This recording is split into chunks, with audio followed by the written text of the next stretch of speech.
Olá, estamos aqui mais uma vez, né, para uma aula, é a aula referente ao texto 5, na disciplina Políticas Educacionais 2, né, vocês estão nesse percurso, né, de formação, e hoje nós iremos discutir com vocês um tema muito importante que se refere à questão da Base Nacional Curricular Comum, né, através desse texto em que os autores Rita de Cássia Cândido.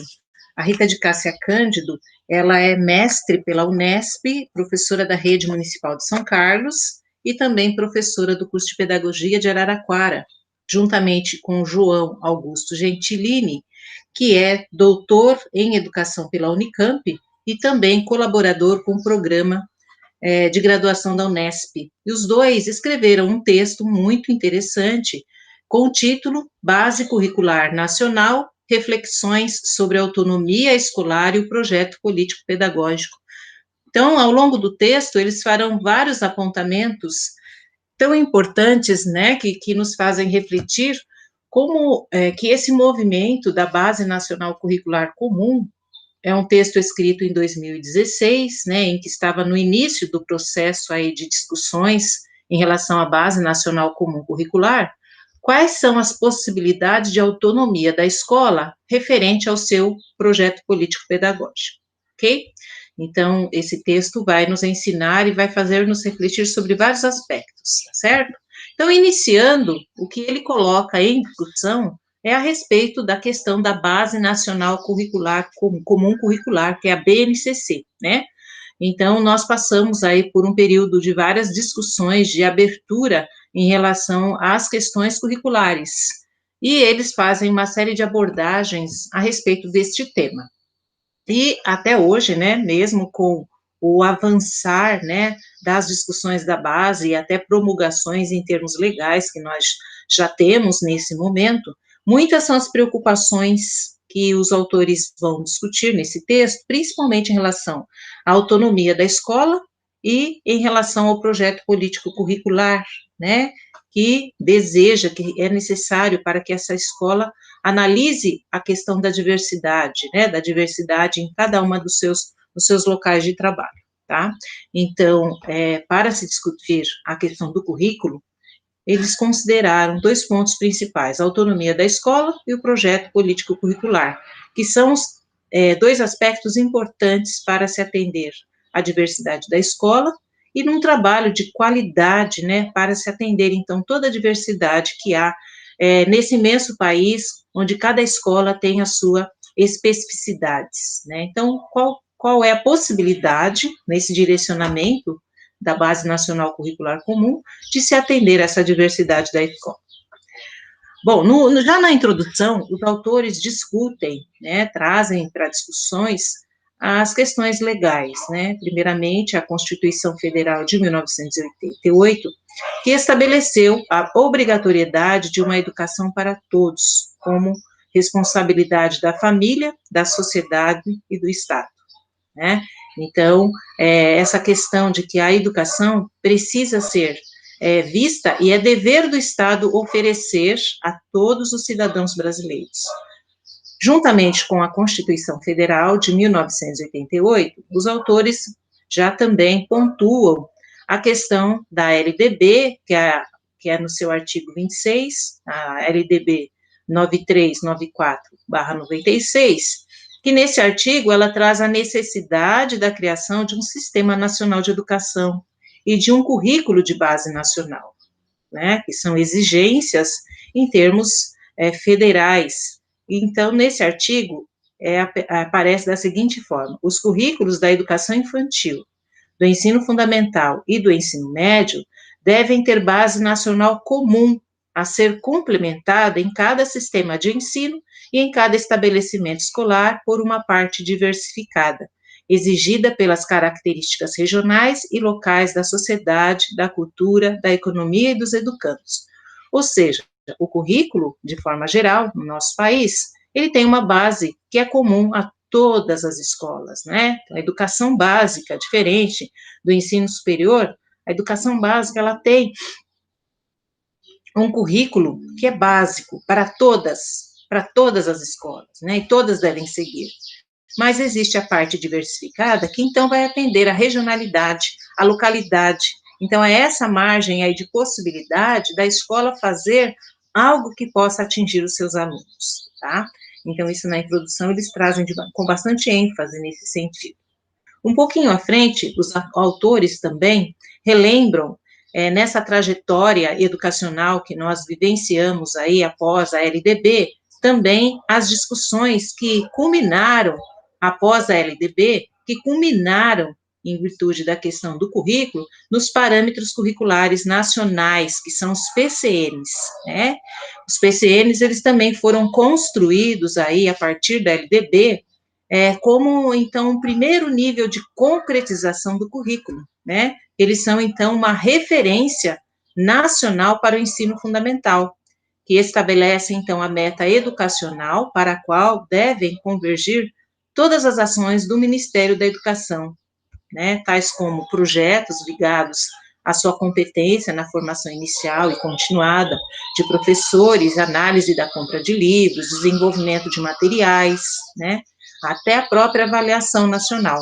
E os parâmetros curriculares nacionais têm como função subsidiar a elaboração ou também a revisão dos currículos dos estados e dos municípios, dialogando com as propostas e experiências já existentes, incentivando, então, essa discussão pedagógica das escolas em torno da elaboração dos seus projetos educativos e também servir de material de reflexão para a prática dos professores.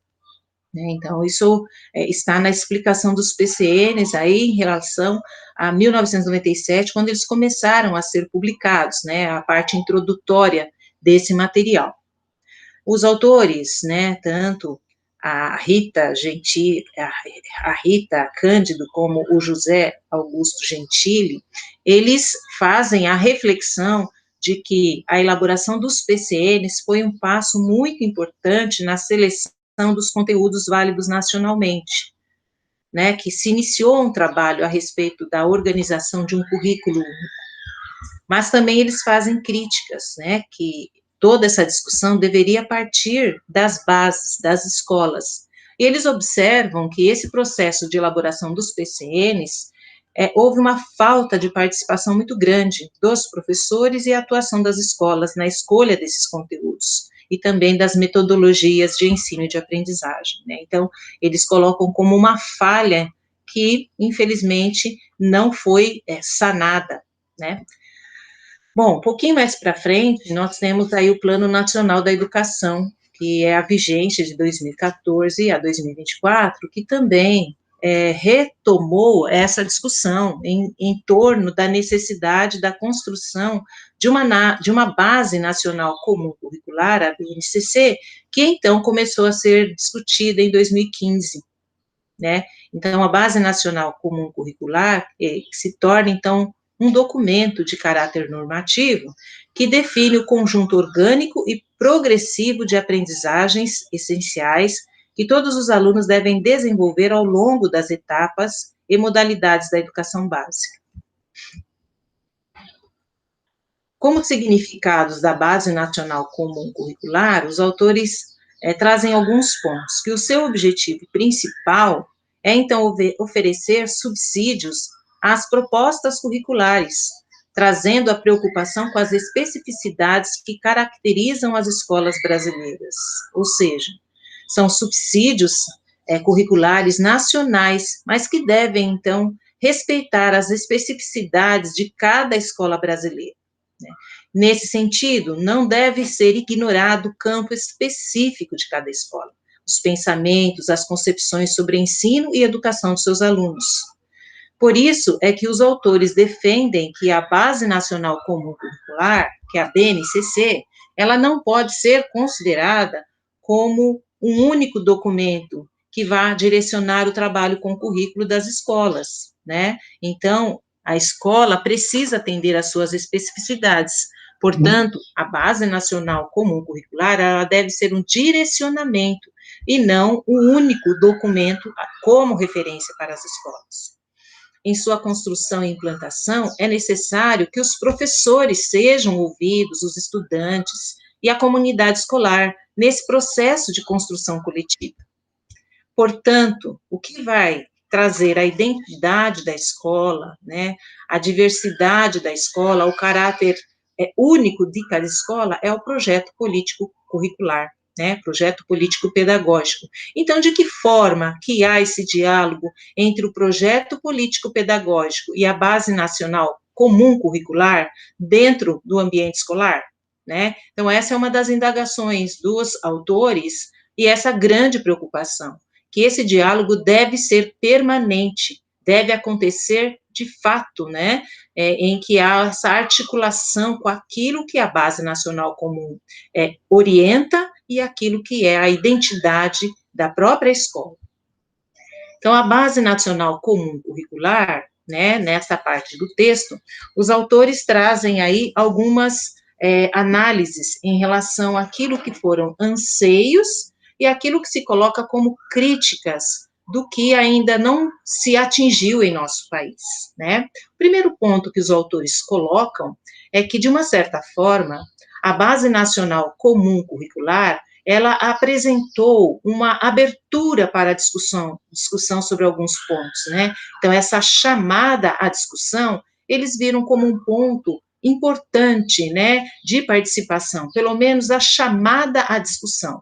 Né? Nós sabemos que houve um envolvimento de uma parte, né, das escolas, não do 100% das escolas, mas essa chamada à discussão, eles veem como um avanço no sentido, né, de oportunizar mais a todos essa possibilidade. Um outro ponto que os autores levantam como anseio, né, é a questão do significado sobre o currículo. Houve uma maior discussão sobre o que significa o currículo. Eles colocam que o significado do currículo nos traz a informação de que ele não é neutro. Ele carrega concepções diversas, inclusive concretizando as relações de poder que estão estabelecidas dentro do ambiente escolar, né? Então, é preciso se atentar para o fato disso, né, que o currículo não é neutro, que ele, ao ser veiculado, né, com os conhecimentos selecionados, né, seja pelo sistema, seja pela escola, ele se liga a uma questão de poder, a homogeneização, a diferenciação da escola. Por isso, os educadores precisam ter a consciência das implicações sociológicas e culturais quando da estruturação do currículo, quanto da escolha desses conteúdos que são trabalhados, né? Portanto, há necessidade de consolidação dos interesses da população, que nem sempre são os mesmos interesses daqueles que elaboram as leis, né? Então, nesse sentido, a Base Nacional Comum Curricular, ela precisa mesmo desta atuação, né, de toda a escola, para que não seja um documento inacessível à comunidade. Então, um dos avanços foi a criação de um portal, né, a Base Nacional Comum Curricular, que nós temos acesso aí pelo MEC. Em 2014, começaram as primeiras discussões, né, num seminário interinstitucional, né, então foi criado um portal para que as pessoas pudessem colocar as suas opiniões na construção desse material, né.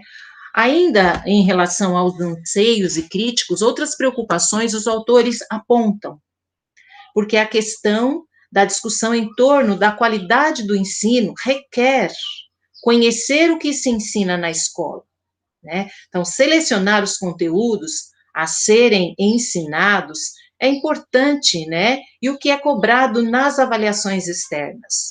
Então, eles colocam uma das preocupações a questão dessa questão do que é selecionado e do que é cobrado nas avaliações.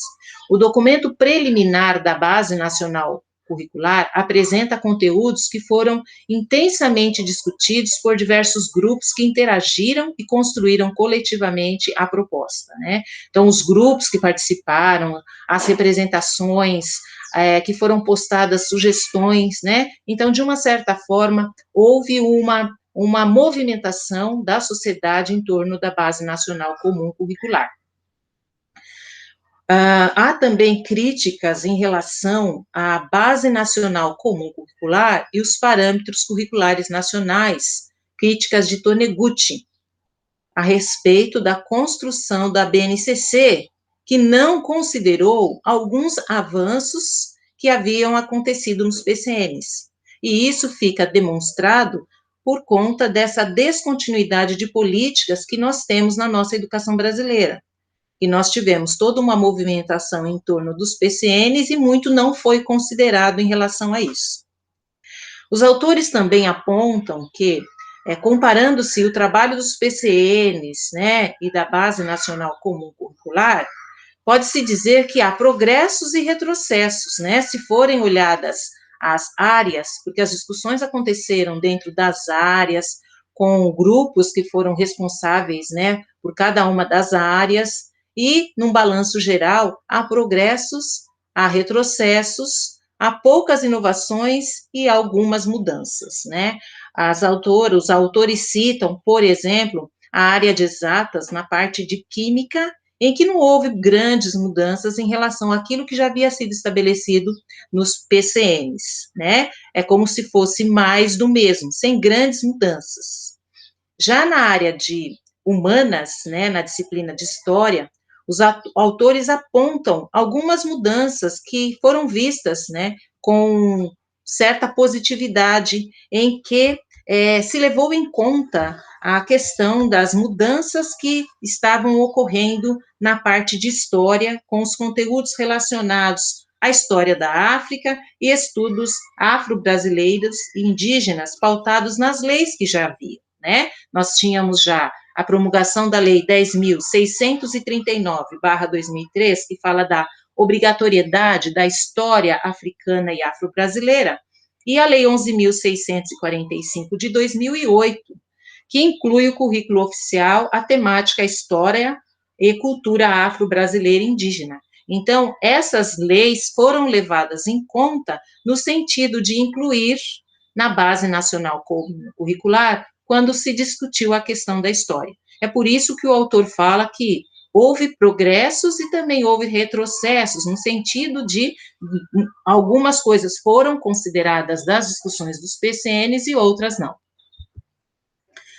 Os autores ainda colocam, né, que a maior diferença entre os PCNs e a base curricular é que os parâmetros traziam orientações mais generalizadas, e já a base mostra o que deve ser ensinado em cada escola, o que pode auxiliar no trabalho do professor e no direcionamento daquilo que se pretende ensinar na escola. Por outro lado, não se pode esquecer, né, uma coisa muito importante, que é o direcionamento que cada escola vai fazer em relação àquilo que se pretende ensinar, né? Existe a base, mas existem as especificidades da escola. Então, será que as escolas estão preparadas, estão organizadas nesse sentido de pensar nas suas especificidades, levando em consideração que a Base Nacional Comum Curricular apregoa, mas levar em conta as suas especificidades? Outro ponto a ser discutido é o respeito, a respeito das avaliações externas, a partir da base, né? Respeitarão as diversidades das escolas ou seguirão o currículo comum na necessidade de organização das avaliações externas? É um ponto que os autores colocam com muita preocupação, porque ainda as avaliações externas apresentam aspectos que não foram ainda sanados, né, de discussão, que não foram ainda totalmente sanados na educação brasileira. O que as avaliações externas pretendem avaliar é classificar, né? As escolas, elas reforçam os conteúdos para preparar os alunos para as avaliações externas, para se saírem bem nas avaliações externas. Então, falta ainda clareza a respeito do que as avaliações externas pretendem em relação ao currículo comum colocado na BNCC, né? Elas devem, então, respaldar a formação dos currículos na escola, e não ao contrário. Então, existe ainda uma prática equivocada, em que muitas vezes a escola prepara os alunos a partir de um currículo para ir bem nas avaliações, e isso ainda é um equívoco, né? As avaliações externas, elas devem, então, se moldar aquilo que é ensinado, e não ao contrário. Então, é um ponto ainda a ser discutido em relação à questão da avaliação. Outros pontos que os autores colocam, que é a crítica à BNCC no sentido de ampliar a participação na sociedade, a questão da autonomia e da democracia, que são preceitos colocados legalmente desde a Constituição Federal de 88 e da LDB.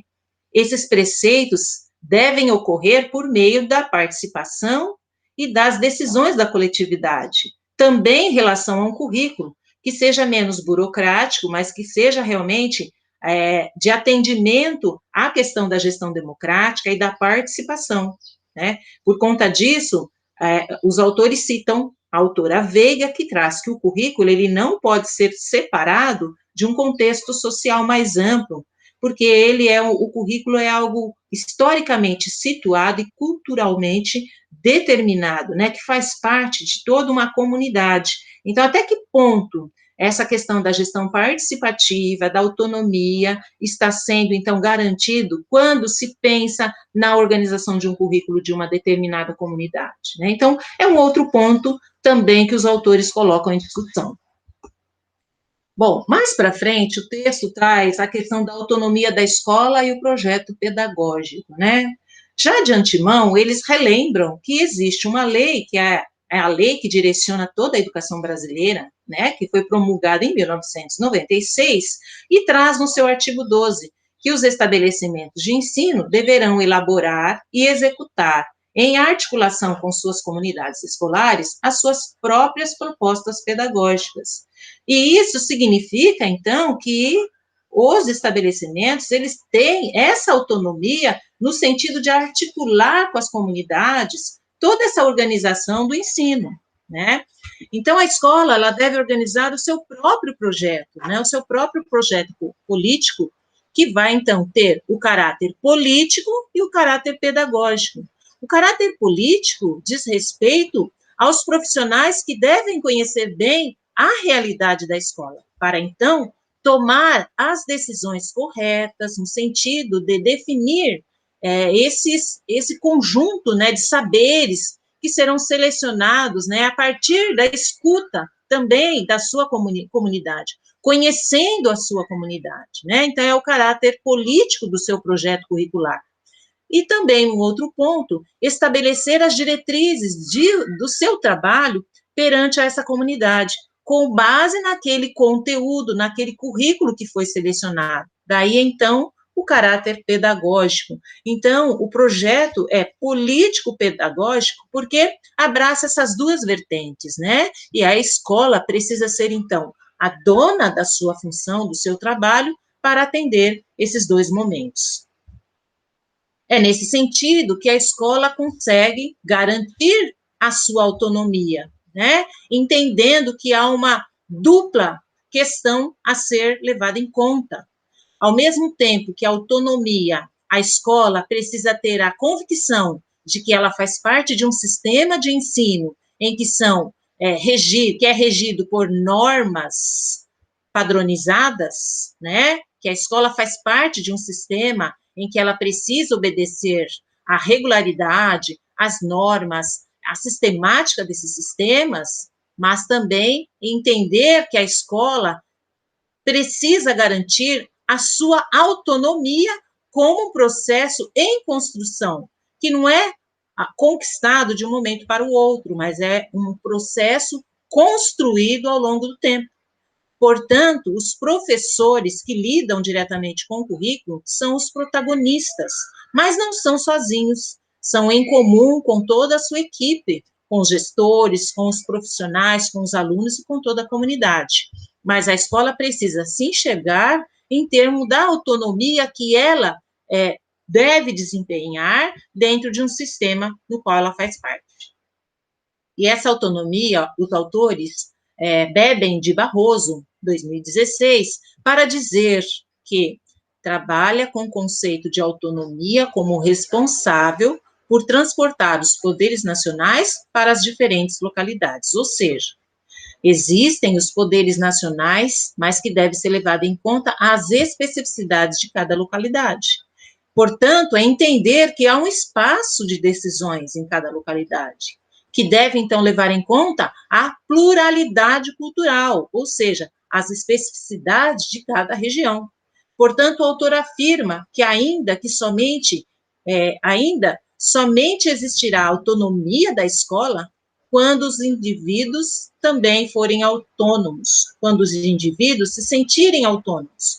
Por isso, se existe a pretensão de fazer uma escola autônoma, é necessário libertar as autonomias individuais, dando-lhes um sentido coletivo. Ou seja, cada profissional que trabalha na escola, principalmente aqueles que lidam com o pedagógico da escola diretamente, precisam, né, ter essa autonomia individual. Como que se dá essa autonomia individual? A partir do conhecimento, né, do seu papel, das suas funções, conhecimento do currículo, conhecimento dos alunos, da comunidade em si, enfim, para poder, então, se transformar a escola numa autonomia também coletiva. Nesse sentido, o projeto político-pedagógico, conforme Veiga, deve levar em consideração vários aspectos, né? Então, a organização e o trabalho pedagógico da escola devem, então, levar em conta a finalidade da escola, né? Para que serve essa escola, a estrutura organizacional, que dentro dela existem várias questões. Existe a questão de pensar no currículo apropriado para atendimento a essa comunidade. Esse currículo será trabalhado em que tempo escolar, de que forma, em que espaço, os processos de decisão, como eles irão ocorrer, dentre vários aspectos também em relação ao currículo, as relações de trabalho, como ocorrerão, e a avaliação de todo o processo. Então, o projeto político-pedagógico, para realmente dar sustentação e identidade a uma escola, precisa levar em conta todos esses aspectos. Portanto, o projeto político-pedagógico, ele tem que dar abertura para o pensar da comunidade, né, as decisões que ela irá participar, e também seus representantes, os representantes de professores, de alunos e de funcionários, ou seja, ele deve ser construído de forma coletiva. E o projeto político-pedagógico, então, ele é um documento que vai caracterizar a identidade de cada escola, dando um sentido para essa instituição, um significado em relação ao local em que se situa essa escola, né, bem como dos grupos e os indivíduos que constituem essa localidade. Então, é necessário, né, que o coletivo da escola se reúna e pense as finalidades e os anseios da instituição.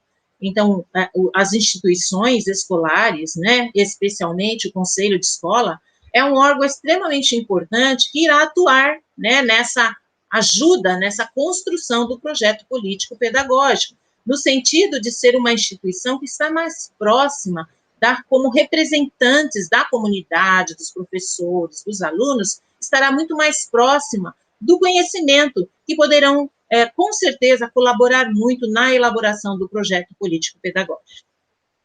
Portanto, a Base Nacional Comum Curricular, cujo seu objeto principal é a discussão sobre o currículo, né, a escola precisa ter bem claro que o currículo, ele surge, então, dos anseios, e a base nacional comum, a base comum, que todas as escolas da educação básica, elas têm uma base comum e uma parte diversificada, então o currículo, ele surge desses anseios.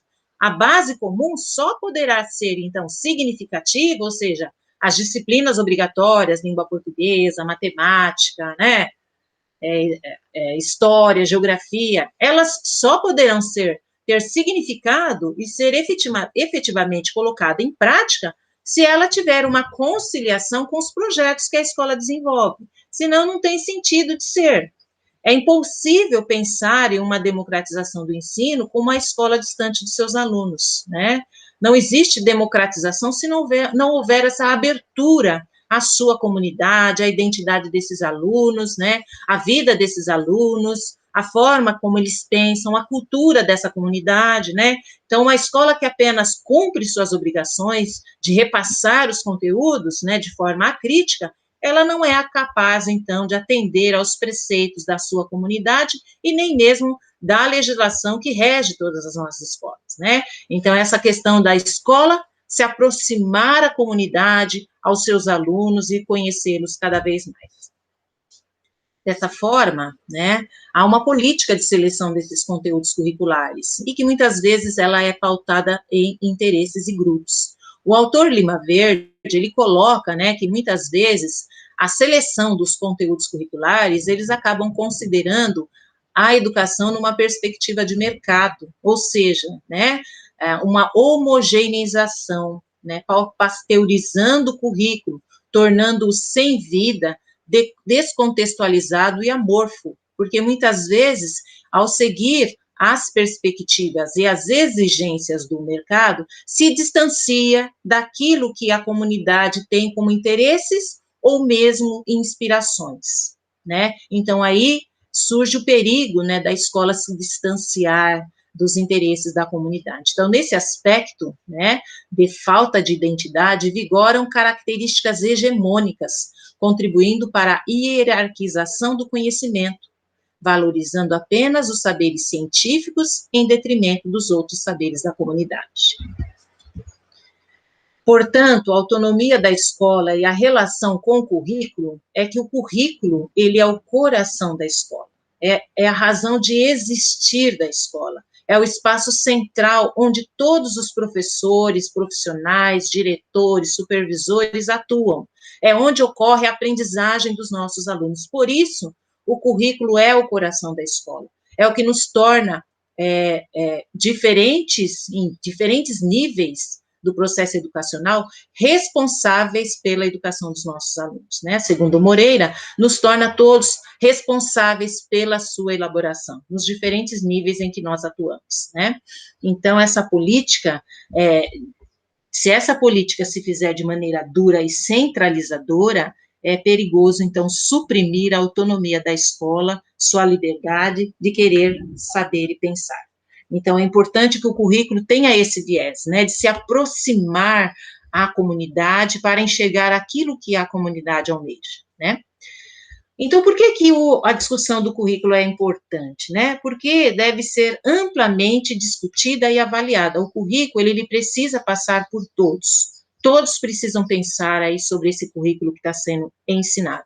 Porque nenhum currículo é neutro. Ele tem por trás de si várias intenções e que apresenta diferentes dimensões ideológicas, né? Então, ainda segundo Moreira, as práticas sociais dos atores da escola e agentes escolares e educacionais interferem de forma direta, inconsciente, nas práticas pedagógicas, né?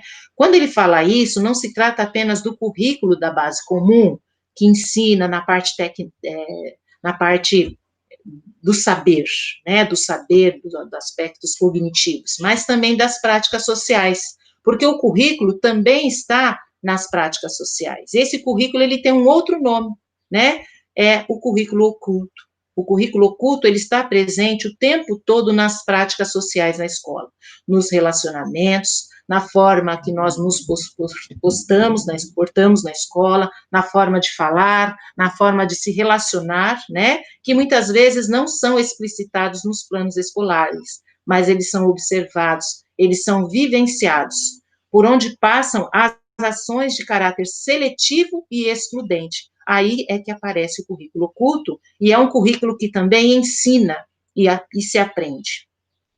Então, o papel do educador é de participar crítica e criativamente na elaboração de currículos mais atraentes, mais democráticos e mais fecundos, no sentido de observar tudo aquilo que é ensinado na escola. Então, será que todos esses aspectos estão sendo levados em consideração nas discussões sobre a Base Nacional Comum Curricular? Será que tudo isso é levado em conta? Será que todas as pessoas que estão à frente da Base Nacional Comum Curricular, os professores que estão nas escolas, os gestores, estão entendendo a dimensão que se coloca em relação aos estudos sobre a BNCC? Então, o trabalho com o currículo requer o compartilhamento de saberes e conhecimentos da comunidade, deve propiciar o diálogo entre as diversas frentes, deve discutir as vivências, os pensamentos e os conhecimentos, deve levar em conta as escolhas curriculares da escola, também considerando a pluralidade cultural de seus alunos e também da comunidade. Então, tudo isso é muito importante. Bom, então, agradeço muito a atenção de vocês e creio que esta aula tenha nos ajudado aí trazer muitas experiências aí nesse sentido de formação de vocês, ok? Então, um forte abraço a todos e até uma próxima oportunidade.